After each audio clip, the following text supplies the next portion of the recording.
सिय सुंदरता वरन न जाई, लघुमति बहुत मनोहर ताई।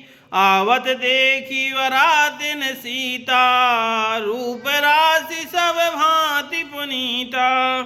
सीता जी की सुंदरता का वर्णन नहीं हो सकता, क्योंकि बुद्धि बहुत छोटी है और मनोहरता बहुत बड़ी है। रूप की राशि और सब प्रकार से पवित्र सीता जी को बारातियों ने आते देखा कि सब है मन ही मन किए प्रणामा, देखी राम भय पूरन कामा।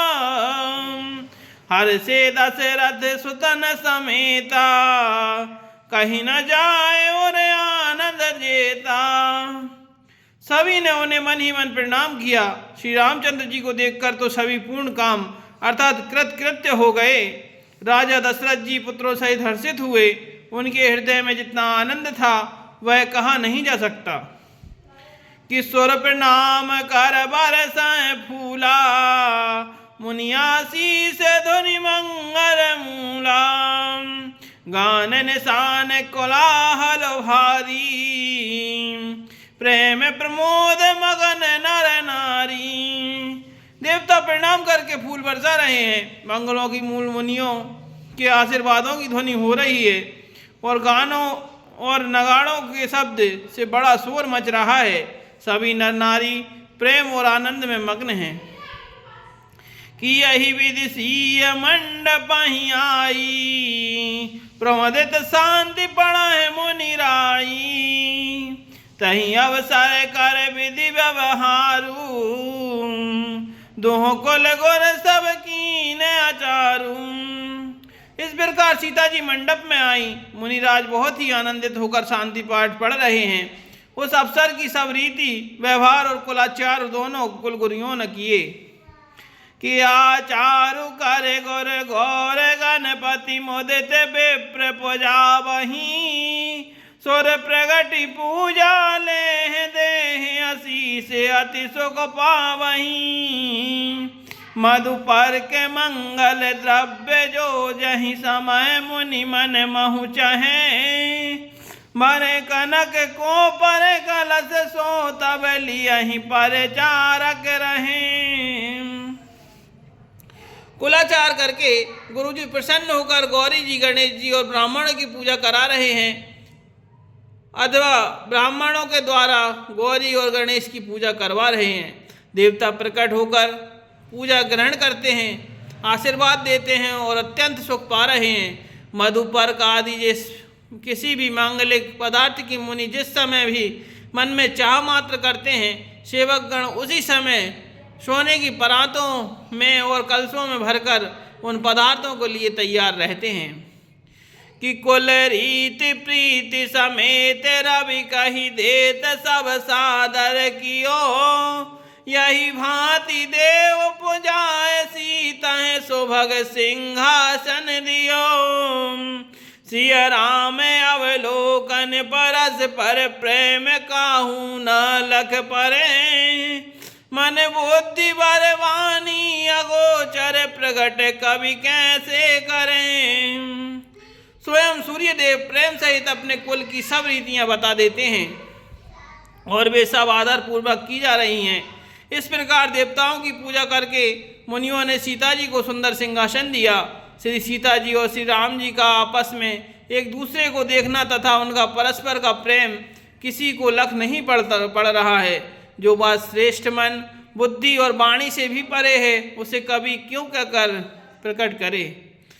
होम समय तनु धरि अनल, अति सुख आहुति ले। विप्र वेश धरि वेद सब, कहे विवाह विधि देह। लखन सिय रामचंद्र शंकर, हरि ओम जय जय सिया राम। श्री सीताराम बोलन वानरी कीजे।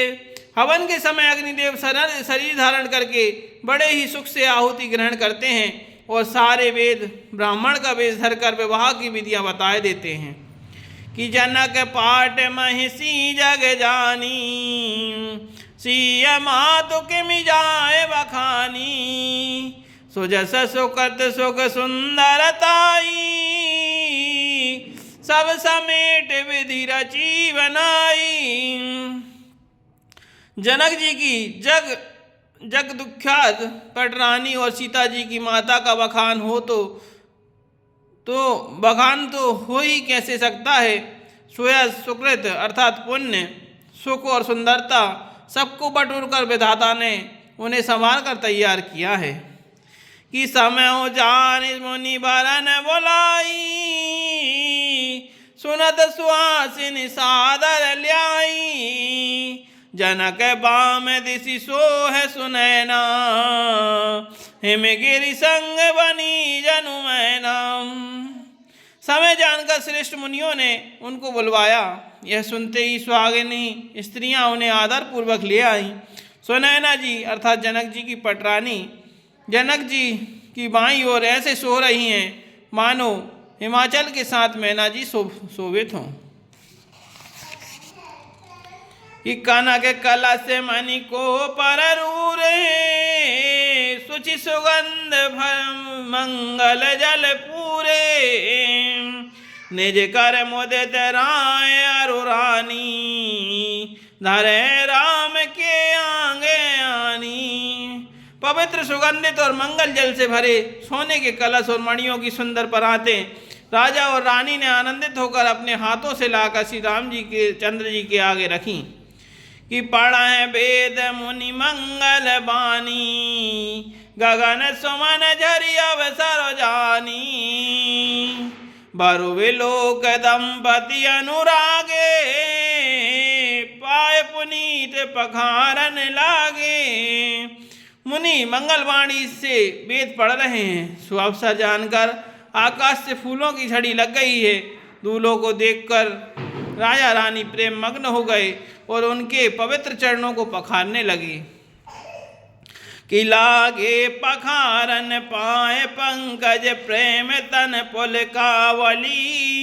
नव नगर गान निशान, जय धुनि उमग जनु जहु दिश चली। जे पद सरोज मनोज हरिओर सरस देव विराजही। जे सुरगत सुमिरत विमलता, मन सकल कलिमल भाजही। वे श्री राम जी के चरण कमलों को पखारने लगे। प्रेम से उनके शरीर में पुलकावली छा रही है और आकाश और नगर में होने वाली गान, नगाड़े और जय जयकार की ध्वनि मानो चारों दिशाओं में उमड़ चली। जो चरण कमल कामदेव के शत्रु श्री शिव जी के हृदय रूपी सरोवर में सदा ही विराजते हैं, जिनका एक बार भी स्मरण करने से मन में निर्मलता आ जाती है और कलयुग के सारे पाप भाग जाते हैं। कि जे परस मुनि बन तालही, गति रही जो पातक मई। मकुरंद जिनको शंभु सुर सुचिता, वद सुर वर नहीं। कर मधुप मन मुनि जोगी जन, जैसे अभिमत गति लहें। ते पद पखारत भाग्य भाजन, जनक जय जय सब कहें। जिनका स्पर्श पाकर गौतम मुनि की स्त्री अहिल्या ने, जो पापमयी थी, परम गति पाई।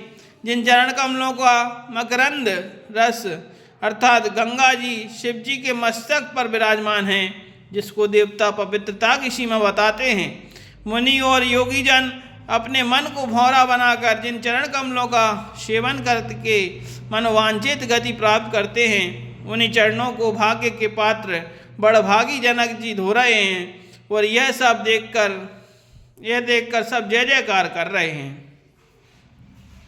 बर कुंवरी कर तल जोरी साखो, चारु दो कुल गुर कहें करें। भयो पानी गयन बिलोक, विधि सुर मनुज मुनि आनंद भरे। सुख मूल दूलहु देखी दंपति, पुलक तन हुलसियो। करी लोक वेद विधान, कन्यादान नृपभूषण कियो। दोनों कुलों के गुरुवर और कन्या की हथेलियों को मिलाकर, दोनों कुलों के गुरु वर और कन्या की हथेलियों को मिलाकर शाखोच्चार करने लगे। पानी ग्रहण हुआ देखकर ब्रह्मादि देवता, मनुष्य और मुनि आनंद में भर गए। सुख के मूल दुल्हे को देखकर राजा और रानी का शरीर पुलकित हो गया और हृदय आनंद से उमंग उठा। राजाओं के अलंकार स्वरूप महाराज जनक जी ने लोक और वेद की रीति को करके कन्यादान किया। हिमे बंत जिमि गिर जा महे सही सरहि श्री सागर दही, तिमि जनक राम सिय समर पी विश्व कल कीरत नहीं। क्यों करे विनय विदेहो कियो विदेहो मूरत सावरी, करी होम विधिवत गांठ जोरी होन लागी भावरी। जैसे हिमवान शिव जी को पार्वती जी और सागर ने भगवान विष्णु को लक्ष्मी जी दी थी, वैसे ही जनक जी ने श्री रामचंद्र जी को सीता जी समर्पित की, जिससे विश्व में सुंदर नवीन कीर्ति छा गई। विदेह अर्थात जनक जी कैसे विनती करें उस सांवली मूर्ति ने, तो उन्हें सचमुच विदेह अर्थात देह की शुद्ध बुद्ध से रहित कर दिया। विधि पूर्वक हवन करके गठजोड़ी की गई और भावरें होने लगीं। जय धुनि बंदी वेद धुनि मंगल गान निशान, सुन हर सै बरसै विबुध सुर तरु सुमन सुजान लखन सिया राम चंद्र शंकर हरि ओम। जय जय सिया राम श्री सीताराम, बोल हनुमान हरि की जय, बोल रामायण मैया की जय। जय ध्वनि, बंदी ध्वनि, वेद ध्वनि, मंगल गान और नगाड़ों की ध्वनि सुनकर चतुर्देवगण हर्षित हो रहे हैं और कल्प वृक्ष के फूलों की वर्षा कर रहे हैं।